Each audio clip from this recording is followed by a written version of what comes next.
الشيطان الرجيم. بسم الله الرحمن الرحيم. الرحمن علم القرآن خلق الإنسان علمه البيان. الشمس والقمر بحسبان والنجم والشجر يسجدان والسماء رفعها ووضع الميزان ألا تطغوا في الميزان وأقيموا الوزن بالقسط ولا تخسروا الميزان والأرض وضعها للأنام فيها فاكهة والنخل ذات الأكمام والحب ذو العصف والريحان فبأي آلاء ربكما تكذبان خلق الإنسان من صلصال كالفخار وخلق الجان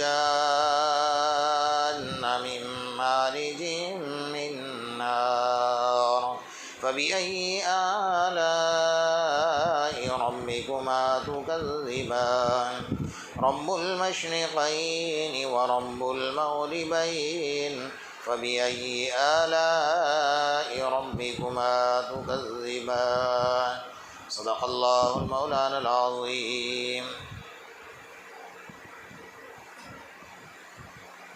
گزشتہ کل اور اس سے پہلے آپ حضرات کے سامنے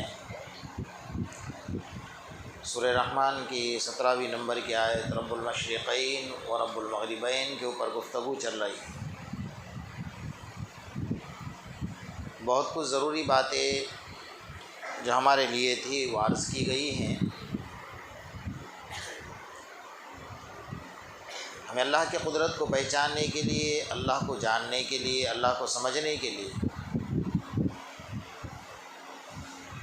یہ سوچنا ہوگا، ہمیں اپنے آپ کو پہچاننا ہوگا. من عرف نفسہ فقد عرف ربہ.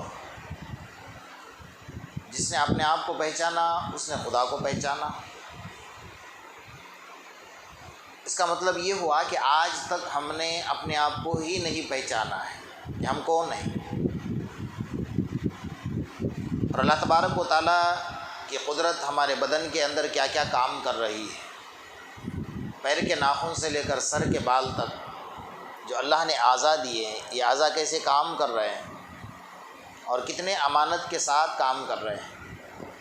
تھوڑی دیر کے لیے اللہ تعالیٰ نے بندے کو اختیار دیا ہے اعضاء دے کر، ہمیشہ کے لیے نہیں دیا، تھوڑی دیر کے لیے دیا. اگر ہمیشہ کے لیے دیتا تو کوئی میدان جنگ میں ہار نہیں سکتا. تھوڑا سا اختیار اللہ نے دیا. اس تھوڑے سے اختیار میں ہاتھ چوری کر رہے ہیں، پاؤں فلم کے لائن میں کھڑے ہیں، انسان کا جسم زنا کر رہا ہے، زبان جھوٹ بول رہی ہے، آنکھیں غلط دیکھ رہی ہیں، کان گانے سن رہے ہیں. یہ سب اعضاء جب غلط کام کرتے ہیں تو اندر ایک دل ہے، وہ صرف اللہ نے اپنے لیے رکھا ہے. چوری کرنے والا بندہ جب چوری کرتا ہے تو اندر سے دل ملامت کرتا ہے، چاہے کوئی بھی ہو، کافر ہو، مشرک ہو، یہودی ہو، مجوسی ہو، مسلمان ہو، کوئی بھی ہو. اس لیے وہ دن کے اجالے میں چوری نہیں کرے گا، رات کے اندھیرے میں کرے گا کہ مجھے کوئی دیکھے نہیں. اور گھر میں اگر چوری کر رہا ہے تو ادھر ادھر دیکھے گا کہ مجھے کوئی دیکھ تو نہیں رہا ہے. وہ جو ادھر ادھر دیکھ رہا ہے نا، اس کا دل اندر سے ملامت کر رہا ہے کہ تو یہ برا کام کر رہا ہے، صحیح کام نہیں کر رہا ہے. تو تھوڑا سا اختیار اللہ نے یہ اعضاء دے کر دیا انسان کو. اب ہم تھوڑا سا یہ سمجھے کہ بھئی اللہ تعالیٰ نے جو انسان کے اعضاء بنائے، دنیا کی کوئی طاقت ایک عضو بھی آپ کا نہیں بنا سکتی ہے، سارے دنیا کی طاقت مل کر. مثال کے طور پر کسی کے پاس آنکھ نہیں ہے، اگر ساری دنیا کی طاقت مل کر اگر ایک آنکھ بنانا چاہے تو نہیں بنا سکتی. ایک بچہ ماں کے پیٹ سے نابینا پیدا ہوا ہے، آنکھ تو ہے لیکن نظر نہیں آتا ہے. ساری دنیا سپر پاور طاقت اس کے پیچھے لگ جائے کہ اس کے آنکھ سے دیکھنا نصیب ہو جائے، نہیں کر سکتا.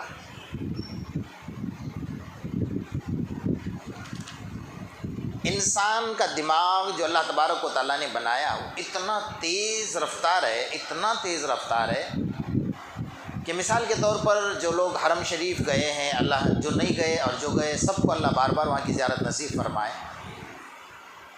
ہم نے یہاں بیٹھے بیٹھے صرف کہہ دیا مکہ، ہمارا ذہن پہنچ گیا۔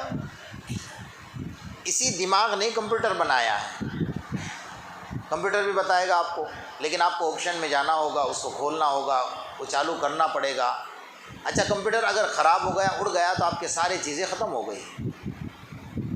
یہ دماغ اتنا تیز اللہ نے بنایا ہے کہ آنکھیں دیکھتی ہیں، آنکھیں کیمرہ ہیں، اور دماغ کے اندر وہ ساری چیزیں محفوظ ہو جاتی ہیں، اس کی کوئی حد نہیں ہے۔ جیسا کمپیوٹر کے اندر بہت ساری چیزیں آپ نے ڈال دی تو کہا بھئی یہ اوور لوڈ ہو گیا ہے، ابھی بھر گیا ہے، اس میں کوئی ڈیلیٹ کرنا پڑے گا تو دوسری چیز ڈال پائیں گے۔ آپ پوری دنیا گھومتے رہیے، ساری زندگی گھومتے رہیے، آنکھ دیکھ رہی ہے اور آپ کے دماغ میں وہ چیز فٹ ہو رہی ہے۔ آپ نے صرف کہہ دیا کہ بھئی حرم شریف، پورا منظر آپ کے دماغ میں 1 سیکنڈ کے اندر آ گیا، 1 سیکنڈ بھی نہیں لگے گا۔ کیوں کہ اللہ تعالیٰ نے وہ دماغ ایسا بنایا ہوا ہے، اس کے سارے اعضاء، ساری مشینیں جو کام کر رہی ہیں اندر، اللہ کی قدرت کام کر رہی ہے۔ ہم تو سو رہے تھے، سارے اعضاء کام کر رہے ہیں اپنی جگہ پر۔ ہم نے آج تک ہمیں پہچانا نہیں کہ ہم کون ہیں۔ اللہ تعالیٰ نے فرمایا قرآن میں هل أتى على الإنسان حين من الدهر لم يكن شيئا مذكورا، تو ایک ناپاک اور گندے قطرے سے اللہ نے پیدا کیا ہے، لیکن کتنا خوبصورت بنایا، کتنا حسین اور کتنا جمیل بنایا۔ ساری دنیا کی طاقت مل کر ایک انسان نہ بنا سکی۔ ہواؤں میں اڑ رہے ہیں، آسمان پر جانے کے دعوے کر رہے ہیں، زمین نیچے تک کھودی اور وہاں تک پہنچ گئے جہاں تک کہ اس زمین کی آخری حد ہے۔ حضرت مفتی شفیع صاحب رحمۃ اللہ علیہ نے تفسیر میں لکھا ہے، سورہ یاسین کے تفسیر میں، کہ یہ زمین کا جو نچلا سب سے آخری حصہ ہے نا، جہاں سے دوسری دنیا نیچے کی شروع ہوتی ہے، جیسا کہتے ہیں ساتوں زمین ساتوں آسمان، اللہ تعالیٰ نے ایک پردہ رکھا ہے، اس کو کہتے ہیں غلاف حجری، یعنی پتھر کا پردہ ہے۔ اس پر ساری دنیا کی طاقتیں اور ساری دنیا کی مشینیں وہاں جا کر رک جاتی ہیں، اس سے آگے کچھ نہیں کام کر سکتی۔ وہ ایک ایسا غلاف اللہ نے بنایا ہے، اس پر کوئی مشین کام نہیں کر سکتی ہے، اس لیے کہ وہاں سے نیچے دوسرا عالم شروع ہو رہا ہے۔ یہ عالم اوپر کا ہے، یہ اللہ کا نظام ہے، ہم اس نظام کو نہیں سمجھ پائیں گے۔ تو بھائی کمپیوٹر بھی تو انسان نے بنایا ہے، کمپیوٹر خراب ہو جاتا ہے، ساری چیزیں اڑ جاتی ہیں، ختم ہو جاتی ہیں، لیکن انسان کے دماغ سے کوئی چیز ختم نہیں ہوتی۔ یہ اتنا بڑا قرآن ہے اللہ کا، چھوٹا سا بچہ 3 سال 5 سال 7 سال کا بچہ یہ پورے قرآن کو اپنے سینے میں لے کر گھوم رہا ہے۔ اللہ کون کہہ سکتا ہے کہ میرے اللہ کا اللہ کی قدرت کا کرشمہ ہے؟ اچھا دوسرا تھوڑا اور غور کیجئے، جب ہم اپنے اندر غور کریں گے نا تو ہمیں اللہ کی قدرت یاد آئے گی۔ اللہ نے پاؤں بنائے، پاؤں کا کام کیا ہے؟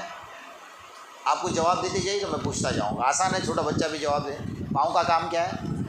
ہاتھ کا کام کیا ہے؟ چھونا، پکڑنا، غلط دستخط کرنا، کسی کا گلا دبانا، تماچا مارنا۔ جی آنکھ کا کام کیا ہے؟ دیکھنا۔ کان کا کام کیا ہے؟ سننا۔ یہ سب چیزوں کو اللہ نے بنا کر سب کو کام سونپ دیا۔ جی اچھا یہ آپس میں اتنے دشمن ہیں کہ تھوڑا سا غور کیجئے، یہ پیر، ہاتھ، کان، ناک، آنکھ،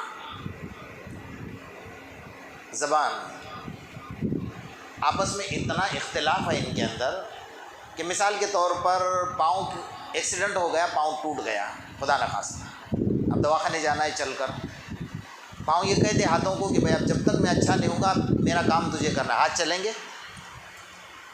نہیں چلیں گے، اختلاف ہوا اعضاء میں۔ اچھا کان کے اندر کچھ مسئلہ کھڑا ہو گیا، سنائی نہیں دے رہا ہے، تو کان آنکھ کو کہہ دے کہ بھائی تھوڑے دن میرا کام کر لے، آنکھیں کرے گی؟ نہیں کرے گی نا، اختلاف ہے آپس میں۔ ہر عضو دیکھتے جائیے، ہر عضو کو اللہ نے بنایا، کام سونپ دیا، لیکن ایک دوسرے کا کام کوئی کرنے کے لیے تیار نہیں، آپس میں اختلاف ضرور رکھا ہے۔ اچھا تھوڑی دیر کے لیے مان لیجئے بھائی پاؤں میں تکلیف ہو گئی، یہ ہاتھ میں تکلیف ہو گئی، ہاتھ ٹوٹ گیا، خون نکل رہا ہے،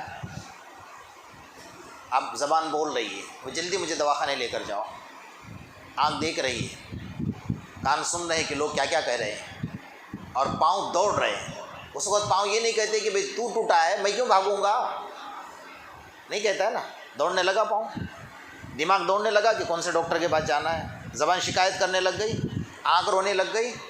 جب ایک عضو پر تکلیف آ گئی تو سارے اعضاء کیا ہو گئے، مل گئے نا، کام تو نہیں کر رہے ایک دوسرے کا، لیکن جب ایک پر تکلیف آ گئی تو سارے اعضاء کیا ہو گئے، مل گئے اور کام کرنے کے لیے تیار ہو گئے، دوڑنے لگے۔ یہ ہاتھ کسی طرح میرا بچ جائے، خون نکلنا بند ہو جائے، ہڈی ٹوٹ گئی جڑ جائے، پاؤں دوڑ رہے ہیں، زبان شکایتیں کر رہی ہے اور دماغ دوڑ رہا ہے کہ کون سے ڈاکٹر کے پاس جائے، کیا کرے، زبان بار بار بول رہی ہے کہ بھئی جلدی لے کر چلو، سارے اعضاء نے مل کر محنت کرنا شروع کر دی۔ اسی طرح اللہ تعالیٰ نے یا ایھا الناس انا خلقناکم من ذکر و انثی وجعلناکم شعوبا وقبائل لتعارفوا، اللہ نے قبیلے بنائے، خاندان بنائے، لیکن ایک ماں ایک باپ کے پیٹ سے تمہیں پیدا کیا گیا ہے۔ قبیلے اور خاندان اس لیے بنائے کہ لتعارفوا، تم پہچانے جاؤ، اس قبیلے سے ہیں، اس خاندان سے ہیں، اور ان کا یہ شیخ ہے، یہ سید ہے، یہ پٹھان ہے، اس لیے اللہ نے بنایا، اس لیے نہیں بنایا کہ یہ اونچا ہے، مالدار ہے تو بہت اونچا چلا گیا، غریب ہے تو نیچے آ گیا، نہیں،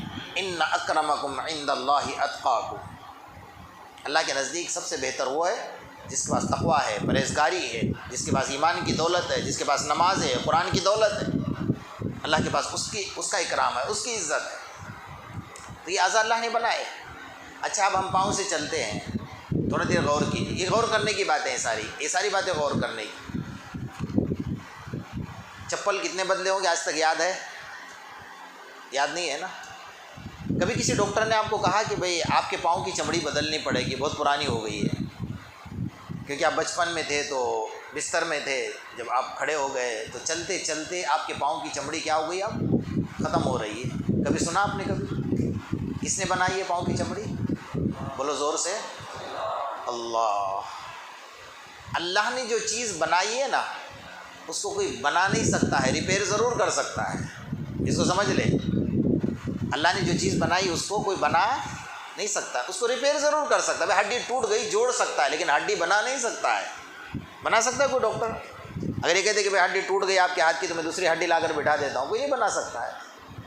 بنانے والی ذات میری اللہ کی، اس کی قدرت کو یاد کرتے جاؤ۔ رب المشرقین و رب المغربین، اللہ فرماتے ہیں میں مشرق کا رب، میں مغرب کا رب، میں تمہارا رب، 18,000 مخلوقات کا میں رب ہوں۔ اگر 18,000 مخلوق ایک ساتھ کھڑی ہو جائے، ادھر سے شیر دھاڑے مارنے لگ جائے، ادھر سے ہاتھی چیخنے لگ جائے، ادھر سے بلوں کی چونٹیاں چلانے لگ جائے، ادھر سے آسمان کے پرندے چہچہانے لگ جائے، ادھر سے سارے جنات اپنی آواز نکالنے لگ جائے، اور ادھر سے انسان اللہ کے سامنے ہاتھ اٹھا کر مانگنے لگ جائے، میرا اللہ 18,000 مخلوقات کی ایک وقت میں سب کی سنے گا کہ نہیں سنے گا؟ یہ میرے اللہ کی قدرت ہے۔ آپ کو 2 کان دیے ہیں مجھے، آپ کو ایک انسان ادھر بیٹھا ہے، ایک انسان ادھر بیٹھا، دونوں بڑبڑ کر رہے ہیں، آپ کیا کریں گے؟ اٹھ کے بھاگ جاؤ گے؟ بھائی کوئی ایک تو بات کرو یار، میرے سمجھ میں نہیں آتا، کیونکہ دونوں، وہ کہے گا کہ بھائی 2 کان دیے ہیں نا تو دونوں کی سننا، لیکن نہیں میں نہیں سن سکتا، کیوں؟ ایک کی سن پاتا ہوں، کان تو 2 ہے نا۔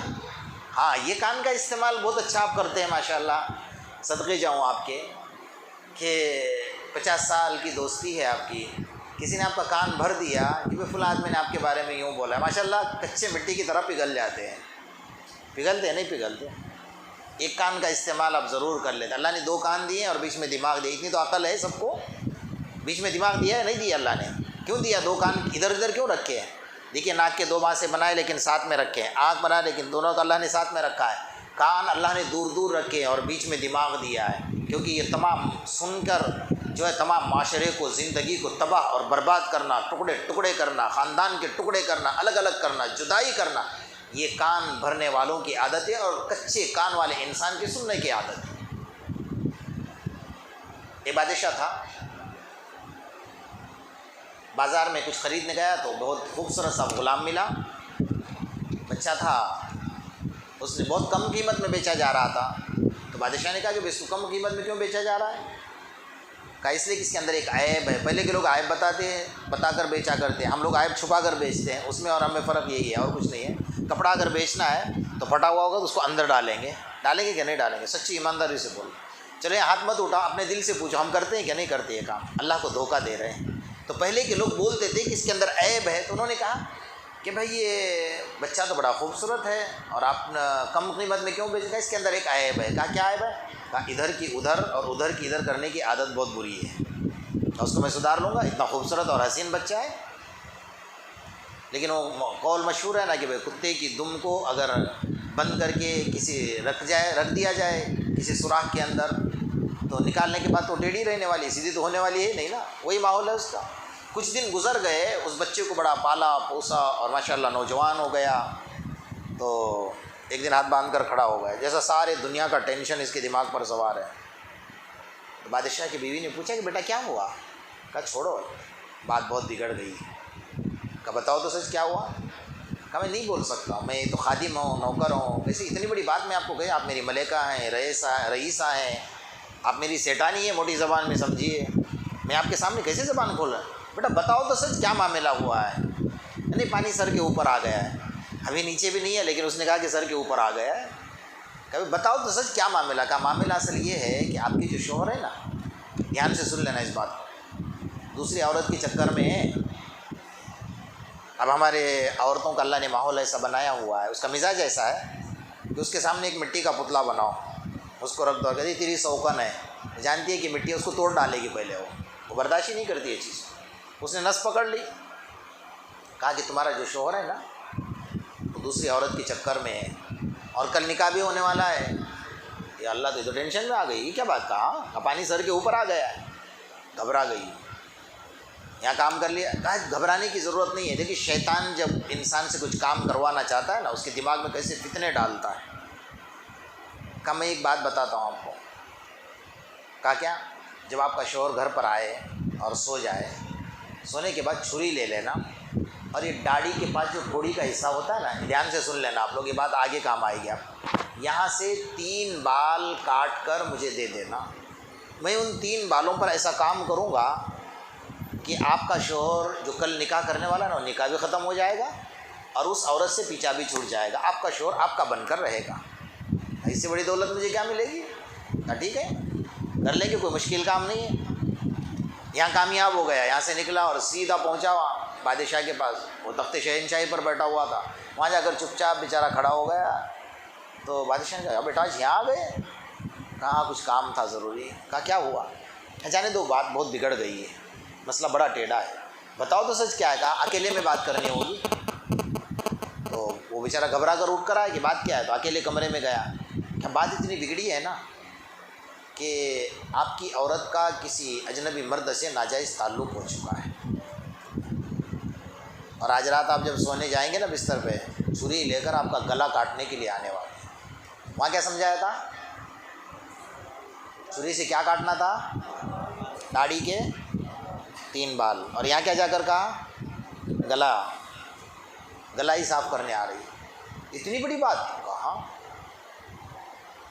بادشاہ ٹینشن میں آ گیا کہ اتنی بڑی بات اور مجھے پتہ نہیں چلی، شہزادی یہ کر رہی ہے. ٹھیک ہے، یہاں سے بات بنا کر چلا گیا گھر.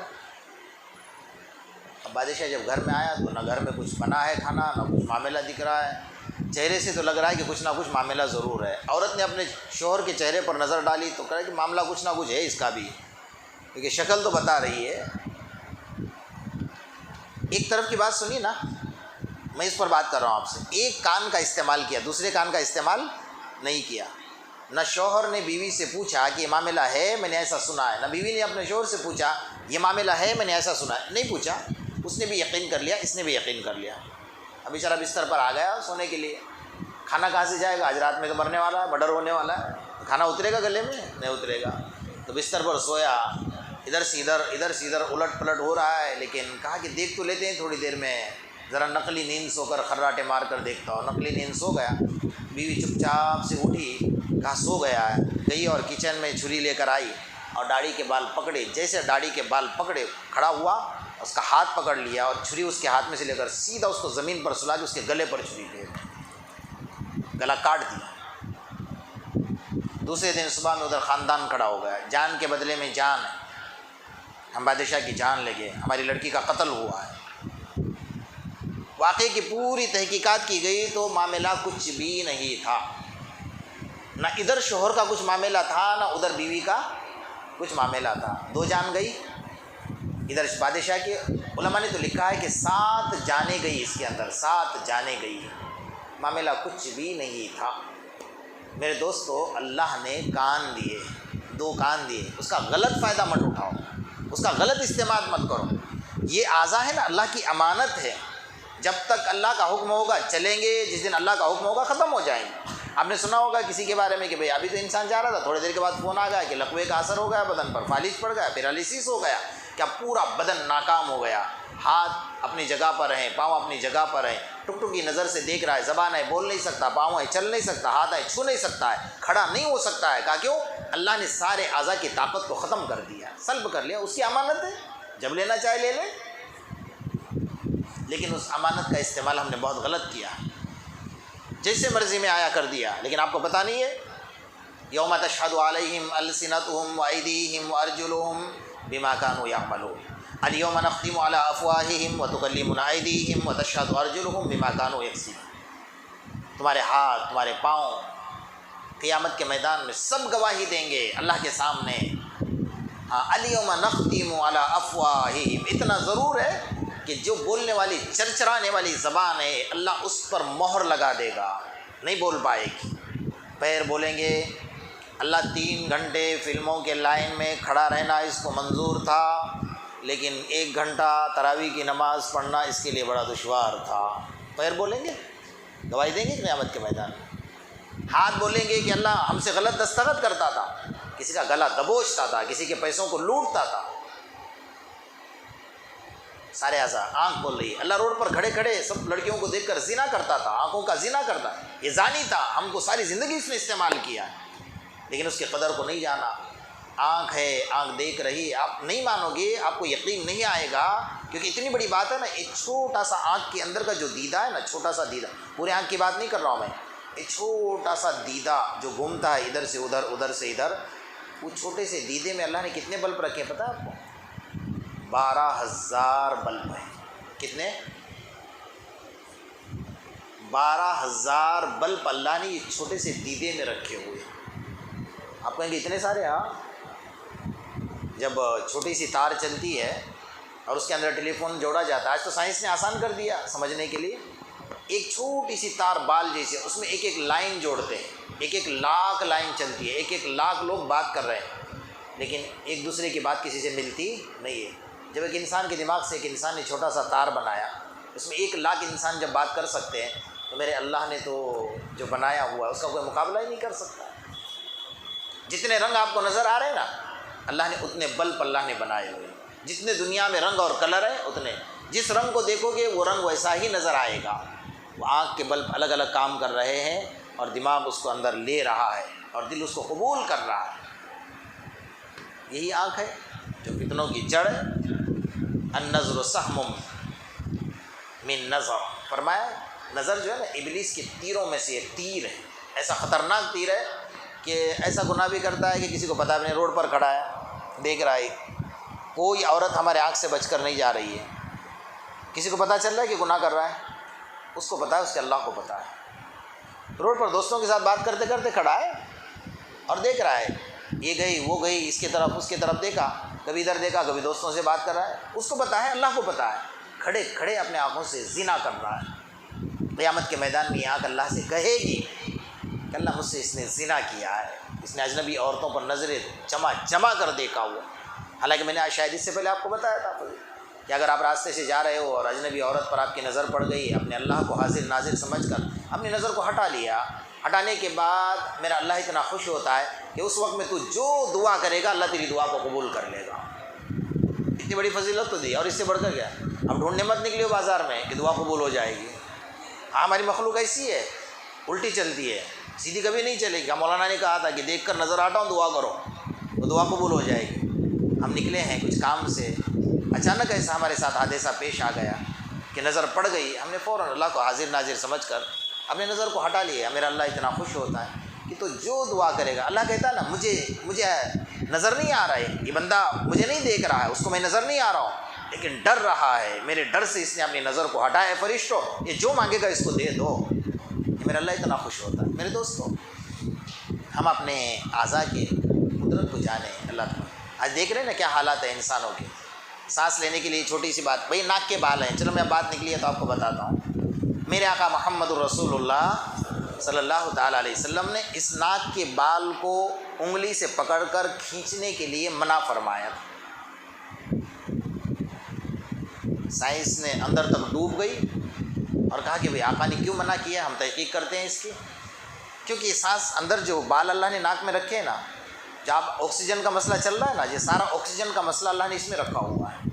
یہ ہوا جو چلتی ہے اس کے اندر گرد و غبار ہوتا ہے، انسان اندر سانس لیتا ہے، تو سانس لینے کے بعد جو ہوا اچھی ہے وہ اندر جاتی ہے، اور جو گرد و غبار ہے، ناک کے اندر سے جو رطوبت نکلتی ہے، تھوڑا سا کچا پانی نکلتا ہے، وہ پانی آگے کھڑا انتظار کر رہا ہے۔ فرمایا اس سانس کو اور اس ہوا کو دھو کر اور کلین کر کے اندر دماغ تک پہنچاتا ہے۔ یہ اللہ کا نظام چل رہا ہے۔ فرمایا تم ناک کا بال اگر کھینچ لو گے تو کھینچنے کی وجہ سے وہ ٹوٹے گا، اور ٹوٹنے کی وجہ سے وہاں زخم ہوگا چھوٹا سا، اور اس زخم کی وجہ سے وہاں جراثیم پیدا ہوں گے، وہ جراثیم سیدھے سانس لینے کی وجہ سے دماغ پر پہنچے گی اور تیرا دماغ کمزور ہو جائے گا۔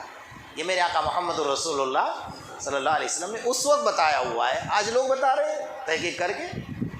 قربان جائیے شریعت کے، قربان جائیے آقا نامدار محمد الرسول اللہ صلی اللہ علیہ وسلم کے حوالہ رکھا۔ اسلام نے سب کچھ بتایا میرے دوستوں، صرف بات یہ ہے کہ ہم سمجھتے نہیں، یا سمجھنا نہیں چاہتے، یا ہم ماننا نہیں چاہتے اس چیز کو۔ بہرحال اللہ تبارک و تعالیٰ نے جو اعضاء دیے نا، ان اعضاؤں کو غنیمت جانو۔ ہم دیکھتے ہیں مجبور انسان ہوتا ہے، اس کو جب ٹوائلٹ آتی ہے وہ اندر سے اپنے آپ کو اتنا عار محسوس کرتا ہے نا کہ اللہ میں بستر پر ٹوائلٹ کر رہا، اتنا مجبور ہو گیا۔ کیوں؟ جب ہاتھ پاؤں تھے تو جب ٹوائلٹ میں جانے کی دعا بھی یاد نہیں آتی تھی، باہر نکلنے کی دعا بھی یاد نہیں آتی، اندر سگریٹ ضرور یاد آتا تھا لیکن کبھی دعا یاد نہیں آتی تھی۔ اور آج جب بستر پر ٹوائلٹ ہو رہی ہے تو اب خدا یاد آ رہا ہے اس کو؟ نہیں، جب تک اعضاء ہیں اس کو غنیمت جانو، اللہ کی قدرت کو پہچانو، اس کی نعمتوں کا شکر ادا کرو، اللہ سے مانگتے رہو کہ اللہ موت تک کسی کا محتاج نہ بنا۔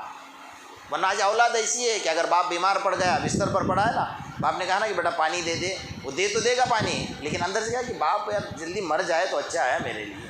یہ تو رات کے 2 بجے 3 بجے اٹھا کر پانی مانگتا ہے، میرے پاس دوا مانگتا ہے۔ وہ دعا کرتے ہیں اولاد، ایسی اولاد ہے آج کی، اللہ ماشاء اللہ کسی کی ہوگی ایسی اولاد۔ تو ہم اللہ تبارک و تعالیٰ سے اپنے اعضاء کی سلامتی مانگے، جو اعضاء اللہ نے دیے ہیں امانت کے طور پر، اس امانت کا صحیح استعمال کرنے کی اللہ پاک ہم سب کو توفیق نصیب فرمائے۔ بھئی یہ جو دعا ہے، بسم اللہ الذی لا یضر مع اسمہ شیء فی الارض ولا فی السماء وهو السمیع العلیم۔